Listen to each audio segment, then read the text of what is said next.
Hi friends, మనోభిష్టానికి స్వాగతం. మీరు ఎప్పుడైనా తిరుపతి దగ్గర ఉన్న శ్రీ లక్ష్మీనారాయణి గోల్డెన్ టెంపుల్కి వెళ్ళారా? వెళ్ళి ఉంటే ఈ విషయాన్ని మీరు గమనించారా లేదో కామెంట్లో తెలియజేయండి. ఇంతకీ విషయం ఏంటి అంటారా? రీసెంట్గా నేను గోల్డెన్ టెంపుల్కి వెళ్ళినప్పుడు అక్కడ ఒక విషయం చూసి చాలా ఆశ్చర్యంగా అనిపించింది. ఇంతకీ విషయం ఏంటంటే, అక్కడ మహాలక్ష్మి అమ్మవారి ఆలయానికి దగ్గరలో ఒక చిన్న కొలను ఉంది. ఆ కొలంలో ఏముందో తెలుసా? డబ్బులండి. అదేదో రూపాయి, ₹2 కాయిన్స్ అనుకుంటున్నారేమో, కానే కాదు. 500 రూపాయలు, 200 రూపాయలు, 100 రూపాయలు, 50, 20, 10 ఇలా అన్ని రకాల నోట్లు కూడా నీళ్ళ అడుగు భాగంలో కనిపిస్తూ ఉన్నాయి. వీటితో పాటు డెబిట్ కార్డులు, క్రెడిట్ కార్డులు, చేతికి ఉండే కంకణాలు, ఆడవాళ్ళు వేసుకునే మట్టి గాజులు, పర్సులు, ఇలా ఎన్నో రకాలు ఆ నీటి కొలంలో అడుగు భాగంలో కనిపిస్తూ ఉన్నాయి. ఆ గోల్డెన్ టెంపుల్లోకి కెమెరాలు, ఫోన్లు ఎలో లేదు కాబట్టి నేను ఫోటో తీసి మీకు చూపించలేకపోతున్నాను, కానీ ఇదే నిజం.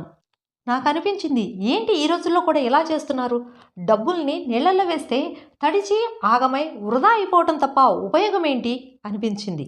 ఇదే విషయాన్ని పక్కన ఉన్న ఒక ఆయన్ని అడిగితే ఆయన చెప్పాడు, కాదమ్మా, ఇక్కడికి వచ్చిన వాళ్ళందరూ కూడా ఆ కొలంలో డబ్బులు వేస్తే తమకు మంచి జరుగుతుందని, తమ కోరికలు తీరుతాయని నమ్ముతారు. అందుకనే అలా నీళ్లలో డబ్బులు వేస్తున్నారని చెప్పారు. అది విన్నప్పుడు నాకు ఒక విషయం గుర్తొచ్చింది. ఒకప్పుడు ఒక అతను అన్నాడట, నాకు పిచ్చి కుదిరింది, తలకి రోకలు కట్టండి అని. అలా ఉంది ఈ రోజుల్లో వీళ్ళు చేస్తున్న పని. మన భారతీయ ఆచారాలు, నమ్మకాలను, మూఢనమ్మకాలని కొట్టిపారేస్తున్నారు. ఆచరించడానికి ఇష్టపడటం లేదు, కానీ ఇలాంటి విషయాలను మాత్రం గుడ్డిగా నమ్ముతున్నారు, ఆచరిస్తున్నారు. ఇది కొంచెం కఠినంగా ఉన్న వాస్తవం ఇది. ఇక్కడ మీరు అనవచ్చు, ఇదేమీ కొత్తగా సృష్టించబడిన నమ్మకమో ఆచారమో కాదు కదా, ఇది పూర్వకాలం నుండి మన భారతీయులు అనుసరిస్తూ వచ్చిందే కదా అని. ఆ రోజుల్లో కూడా మన పూర్వీకులు నీళ్లలో డబ్బులు వేస్తే మంచి జరుగుతుందని చెప్పేవారు, ఆచరించేవారు కదా. మరి ఇప్పుడు ఆచరిస్తే తప్పేంటి అని. కానీ ఆనాటి పరిస్థితులు వేరు. ఆ రోజుల్లో ప్రతి ఒక్కరూ నదుల్లోనూ, చెరువుల్లోనూ నీటినే తాగటానికి, ఇతర అన్ని అవసరాలకు ఉపయోగించేవారు. అలానే ఆ రోజుల్లో రాగితో తయారు చేసిన కాయిన్స్నే డబ్బులుగా ఉపయోగించేవారు. అందరికీ తెలిసిన విషయమే, రాగికి ఎన్ని సైంటిఫికల్ గుణాలు ఉన్నాయో. రాగి నీటిలోని బ్యాక్టీరియాలను చంపేస్తుంది, వాటర్ని ప్యూరిఫై చేయగలుగుతుంది. కాబట్టే మన పూర్వీకులు అలాంటి మంచి గుణాలు ఉన్న రాగితో తయారు చేయబడిన కాయిన్స్ని నీటిలో వేయటం వల్ల నీరు శుద్ధి అవుతుంది, అందరూ ఆరోగ్యంగా జీవించగలుగుతారు అన్న ఆలోచనతోనే డబ్బుల్ని నీటిలో వేస్తే మంచి జరుగుతుంది అన్న ఒక నమ్మకాన్ని ఏర్పరిచి ప్రతి ఒక్కరూ ఆచరించేలా చేశారు. అందరూ ఆరోగ్యంగా జీవించడానికే ఈ నియమం పెట్టారు. కానీ ఈ రోజుల్లో మనం ఉపయోగిస్తున్న కాయిన్స్ ఏంటి? ఇనుము లేదా ఇతర లోహాలతో తయారు చేయబడిన కాయిన్స్. వీటికి నీటిని శుద్ధి చేసే గుణం లేదు. పైగా ఇలాంటి కాయిన్స్ని మనం నదుల్లోనూ, చెరువుల్లోనూ విసిరేయడం ద్వారా నీరు కలుషితమైపోతుంది. ఆ నదుల్లో ఉండే జలచరాలకు కూడా ఇబ్బంది కలగవచ్చు. అలానే కాగితం రూపంలో ఉన్న డబ్బుల్ని నీళ్లలో వేస్తే ఆ కాగితాలు నానిపోయి వృధా అవటమే కానీ ఏమైనా ఉపయోగం ఉందా? అదే ఆ డబ్బులతో ఆకలితో ఉన్న వారికి ఎవరికైనా అన్నం పెట్టించండి, వారి ఆకలి తీరుతుంది.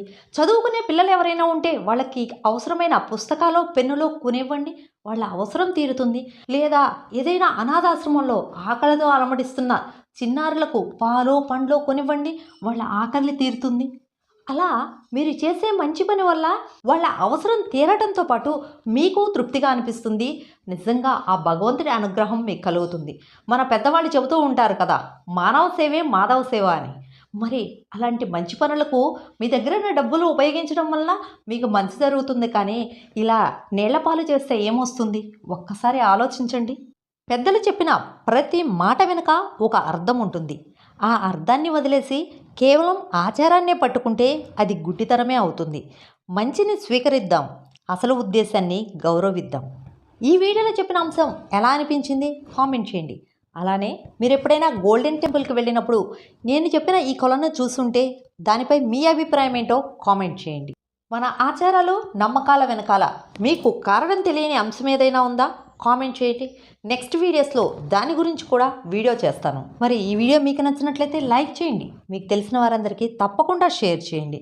ఇలాంటి మరిన్ని ఇంట్రెస్టింగ్ ఫ్యాక్ట్స్ తెలుసుకోవడం కోసం మన ఛానల్ను సబ్స్క్రైబ్ చేసుకోండి. Thank you for watching.